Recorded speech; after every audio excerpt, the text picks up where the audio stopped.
మనస్ఫూర్తిగా నేను అభినందిస్తా ఉన్నాను. తాండ్ర వినోదరావు గారి యొక్క గెలుపులో బంజారా సోదరులది మొదటి పేజీ కావాలని నేను అభిలషిస్తా ఉన్నా. కారణం ఏంటంటే ఖమ్మం పార్లమెంటులో అత్యధికంగా నివసించేటటువంటి బంజారాలను ఇప్పటిదాకా ఓటు బ్యాంకు రాజకీయాల కింద కాంగ్రెస్ పార్టీ వాడుకున్నది. గతంలో తెలుగుదేశం పార్టీ అనేక పార్టీలు వాడుకున్నాయి, కానీ బంజారాలకు చేసిందేమి లేదు. ఈ రోజున భారతీయ జనతా పార్టీ తెలంగాణలో ప్రజాప్రతినిధులు పెద్ద సంఖ్యలో లేకపోయినా, ఇక్కడి నుంచి మన యొక్క రిప్రజెంటేషన్ లేకపోయినా, సమ్మక్క సారలమ్మ పేరుతోటి గిరిజన యూనివర్సిటీని ఇచ్చినటువంటి నరేంద్ర మోడీ గారికి అండగా ఉండాలని చెప్పి తెలంగాణ వ్యాప్తంగా ఇలా బంజారా సోదరులు భావిస్తూ ఉన్నారు. ఈ నేపథ్యంలోనే సింగరేణి మండలం నుంచి పెద్ద ఎత్తున ప్రజాప్రతినిధులు భారతీయ జనతా పార్టీలో చేరారని చెప్పి మనం భావించాలా. ఇలా తెలంగాణలో రాజకీయాలు చాలా వేగంగా మారిపోతూ ఉన్నాయి. చాలామందికి ఇంకా కొంతమంది పాత్రికేయ సోదరులకు కూడా కొన్ని అనుమానాలు ఉండవచ్చు. భారతీయ జనతా పార్టీ గతంలో ఉన్నటువంటి గ్రాఫ్ ఏంది, ఇప్పుడు ఒక్కసారి మీరు గెలిచిపోతారా అనేటువంటి అనుమానాలు కూడా మీకు ఉండవచ్చు. కానీ దయచేసి మీరు అటువంటి అనుమానాలు ఏం పెట్టుకోవాల్సిన అవసరం లేదు. భారతీయ జనతా పార్టీ ఖమ్మం పార్లమెంట్లో ఒక సంచలన విజయాన్ని నమోదు చేయబోతుందనట్లో ఎటువంటి సందేహం లేదు. దానికి ప్రధానమైనటువంటి కారణం మొన్న జరిగినటువంటి శాసనసభ ఎన్నికల్లో గత 10 సంవత్సరాలుగా ఈ రాష్ట్రంలో ఉన్నటువంటి రాక్షస పాలన పోవాలని, ప్రజలకు రేవంత్ రెడ్డి గారి నాయకత్వంలో కాంగ్రెస్ పార్టీ అధికారంలోకి వస్తే ఏదో ఉద్ధరిస్తాడని చెప్పి అనేక మంది వారు చేసినటువంటి వాగ్దానాలను నమ్మి ఓట్లేసినటువంటి నేపథ్యంలో ఏ కాంగ్రెస్ నాయకుడు ఊళ్ళకి పోయి ఓట్లు అడిగేటువంటి పరిస్థితి లేదు. ఇలా కాంగ్రెస్ పార్టీ నాయకులు ఎవరైనా పోతే ప్రజలే తిరుగుబాటు చేస్తున్న పరిస్థితి. ఏమైపోయింది 2 లక్షల రూపాయల వ్యవసాయ రుణమాఫీ, ఏమైపోయింది 12,500 కౌలు రైతులకు ఇస్తానన్న పైసలు ఎడిపోయినాయి, ఏమైపోయినాయి ఇలా వ్యవసాయ కూలీలకు ఇస్తానన్న పైసలు ఏమైపోయింది రైతు భరోసా, ఏమైపోయింది మహాలక్ష్మి పథకం, ఏమైపోయింది వృద్ధాప్య పెన్షన్లకు 4,000 రూపాయలను అడిగేటువంటి పరిస్థితి. కాంగ్రెస్ నాయకులు ఊళ్ళలో తిరిగే పరిస్థితి లేదు. కాంగ్రెస్ నాయకుల పరిస్థితి ఇలా చాలా అధ్వానంగా ఉంది. ఓట్లు అడిగేటువంటి పరిస్థితులనే లేరు. అందుకని వారి ప్రచారం కూడా ఎక్కడ కూడా ప్రారంభమైనటువంటి పరిస్థితి కూడా నేపథ్యంలో ఎక్కడ కూడా డోర్ టు డోర్ ప్రచారం చేయడానికి కూడా వెనకాడుతూ ఉన్నారంటే పరిస్థితులు మనకు ఎంత ఘోరంగా ఉన్నాయో అర్థమవుతా ఉంది. పత్రికా ప్రకటనల ద్వారా, బహిరంగ మీటింగుల్లో మాట్లాడటం ద్వారా వాళ్ళు అనేక విషయాలు చెప్తున్నారు. తెలంగాణ ప్రజలు ఒక్కటే భావిస్తూ ఉన్నారు, ఇలా కాంగ్రెస్ పార్టీ పండుకున్న గాడిదే, అనవసరంగా దాన్ని లేపి తన్నించుకునేటువంటి పరిస్థితి ఇలా తెలంగాణ ప్రజల్లో ఉంది.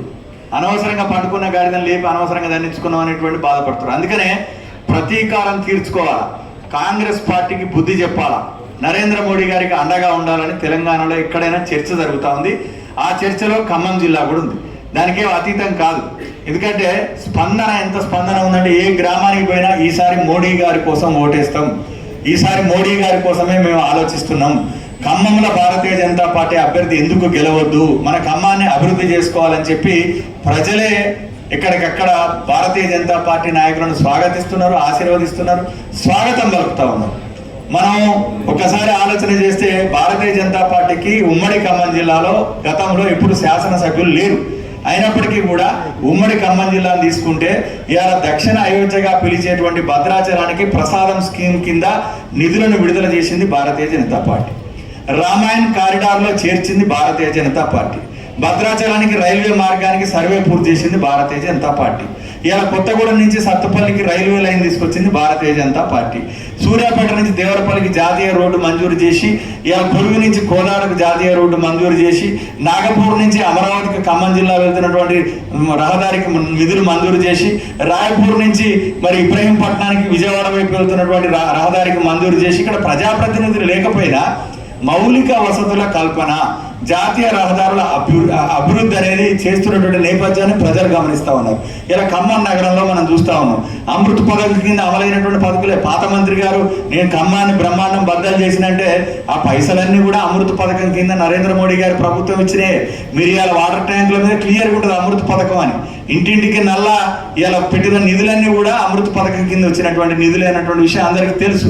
ఇలా ఖమ్మం పట్టణ సుందరీకరణ కానీ, ఏ విషయం తీసుకున్న మోడిఫికేషన్ కానీ, బ్యూటిఫికేషన్ కానీ ఏది తీసుకున్నా అమృత్ పథకం కింద వచ్చిన పైసలతోనే అయింది తప్ప ఇంకోటి కాదనేటువంటి విషయం తెలుసు. అందుకే ఈ నేపథ్యంలో నేరుగా నేరుగా తాండ్ర వినోదరావు గారిని మనం గెలిపించుకోవాలి, పార్లమెంటుకు పంపించుకోవాలి, తద్వారా ఖమ్మాన్ని అభివృద్ధి చేసుకోవాలనేటువంటి ఆకాంక్ష ప్రజలలో మొదలవుతున్నట్టుగా మనం భావించాల్సినటువంటి అవసరం ఉంది. ఖచ్చితంగా బరాబర్ భారతీయ జనతా పార్టీ అభ్యర్థి ఇక్కడ గెలిచి తీరుతాడు.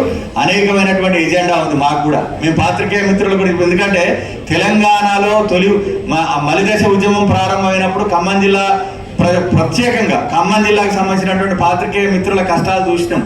ఆ రోజు అనేకమైన విషయాలు తెలంగాణ రావాలని కళాలు జులిపించి అనేకమైనటువంటి వాగ్దానాలు ఆనాడు కేసీఆర్ చేసిండు. అందరికీ ఇండ్లు కట్టిస్తాము, చుట్టూ గోడ కట్టిస్తాము, అలా వైఫై పెడతాము, మీ పిల్లగాళ్ళు కూడా అలానే చదువుకోవాలి అని మాటల గారడీలు చేసిండు కేసీఆర్ గారు. ఆ తర్వాత వచ్చినటువంటి మళ్ళీ అధికారంలోకి వస్తున్నటువంటి రేవంత్ రెడ్డి కూడా పలు సందర్భాల్లో చెప్పిండు, నాకు తెలిసి ఏ పాత్రికేయ మిత్రుడికైతే ఇల్లు రాలే, ఇంటి జాగ రాలే, ఎక్కడ ఇల్లు కట్టియాలి, ఆ వైఫై లేదు, ఆ చుట్టూ గోడ లేదు. ఖచ్చితంగా భారతీయ జనతా పార్టీ ఒకటే భావిస్తూ ఉంది. ఈరోజు సమాజంలో ఇదొక పవిత్రమైన వృత్తిగా భావిస్తూ ఇలా యాజమాన్యాలు చాలని జీతాలు ఇస్తున్నా ఇలా సమాజానికి సేవ చేయాలన్నటువంటి పాత్రికేయుల గురించి కూడా భారతీయ జనతా పార్టీ ఖచ్చితంగా రాబోయే రోజుల్లో ఆలోచించి తీరుతుంది. ఖచ్చితంగా కార్మికులు ఇలా పాత్రికేయులు కూడా నా దృష్టిలో కార్మికులే. ఇలా ఎంత ఇబ్బందులు పడుతున్నారంటే యాజమాన్యాలు కూడా కనీస వేతనం ఇవ్వనటువంటి పరిస్థితుల్లో కూడా ఇలా పాత్రికేయ వృత్తి నడుపుతా ఉంది. ఖచ్చితంగా పెద్దలు తాండ్ర వినోదరావు గారితో ఎన్నికల తర్వాత ఖచ్చితంగా ఇక్కడ ఉన్నటువంటి పాత్రికేయ సోదరులు ఎవరైతే ఉన్నారో వాళ్ళ గురించి ఆలోచన చేస్తామని సందర్భంగా చెప్తా ఉన్నా. ఇలా ఖమ్మం నగరంలో కూడా అనేకమైనటువంటి అకృత్యాలు జరిగినాయి. లకారం ఆకారం మారాల. ఇలా లకారం ఒకప్పుడు మా చిన్నప్పుడు లకారం చెరువు ఎంత ఉండే, ఇప్పుడు ఎంత ఉంది చెరువు, దాని చుట్టూ ఆక్రమణ లేనిది మొత్తం చెప్తామన్నా ఖచ్చితంగా ఇబ్బంది వదిలిపెట్టేది లేదు. కేంద్ర సాంస్కృతిక ఈశాన్య రాష్ట్రాల శాఖ మంత్రి ఇలా గంగాపురం కిషన్ రెడ్డి గారు రాష్ట్ర అధ్యక్షునిగా ఉన్నాడు. ఖమ్మం టౌన్ యొక్క లకారం యొక్క ఆకారం బరాబర్ భారతీయ జనతా పార్టీ భారతది. కబ్జా కౌరవల మొత్తం కూడా ఖచ్చితంగా జైలుకు పంపుతాం, ఎక్కడికి పంపాలి అక్కడికి పంపుతాం. ఖమ్మం కిల్లా చుట్టూన్నటువంటి ఆక్రమణలు కూడా తొలగిస్తాం. ఖమ్మం కిల్లా చుట్టూన్నటువంటి ఆక్రమణలు కూడా తొలగిస్తాం. నిజంగా నిరుపేదలు, నిర్వాసితులు యొక్క గూడు లేనటువంటి వాళ్ళు ఉంటే వాళ్ళకి ఖచ్చితంగా మంచి ప్యాకేజ్ ఇచ్చి వాళ్ళను సురక్షితమైనటువంటి ప్రాంతాల్లో మంచి ఇండ్లు కట్టించి పంపుతాం. కానీ మనకు ఒక వారసత్వం, సనాతన ధర్మానికి ఇలా ఖమ్మం మెట్టుకు ఉన్నటువంటి ఒక మంచి వారసత్వమైనటువంటి ఖమ్మం కిల్లా కూడా దాని అందం వచ్చేటట్టుగా భారతీయ జనతా పార్టీ పనిచేస్తుంది. కాబట్టి బీజేపీకి అవకాశం ఇవ్వాలి. బీజేపీకి అవకాశం ఇవ్వకుండా ఈ పనులు చేయాలని ఇబ్బంది అయితే ఖచ్చితంగా తాండ్ర వినోదరావు గారికి గెలవాలా, పార్లమెంటుకు పోవాలా, ఖమ్మం నగరాన్ని అభివృద్ధి చేసుకునేటువంటి అవకాశం ఇవ్వాలని చెప్పి పాత్రికేయ సోదరుల ద్వారా నేను విజ్ఞప్తి చేస్తూ ఈరోజు చేరినటువంటి ప్రజాప్రతినిధులందరినీ కూడా మనస్ఫూర్తిగా ఆహ్వానిస్తూ రాబోయే రోజుల్లో మీ బంధువులకు, స్నేహితులకు ఖమ్మం పార్లమెంటు పరిధిలో ఉన్నటువంటి ప్రతి గిరిజన నాయకుడిని కూడా తలుపు తట్టాలా, బీజేపీలోకి తీసుకురావాలా. ఇలా తాండ్ర వినోదరావు గారి గెలుపులో ఇలా గిరిజన సోదరులదే మొదటి పేజీ కావాలని చెప్పి నేను కోరుకుంటూ సెలవు తీసుకుంటా ఉన్నాను.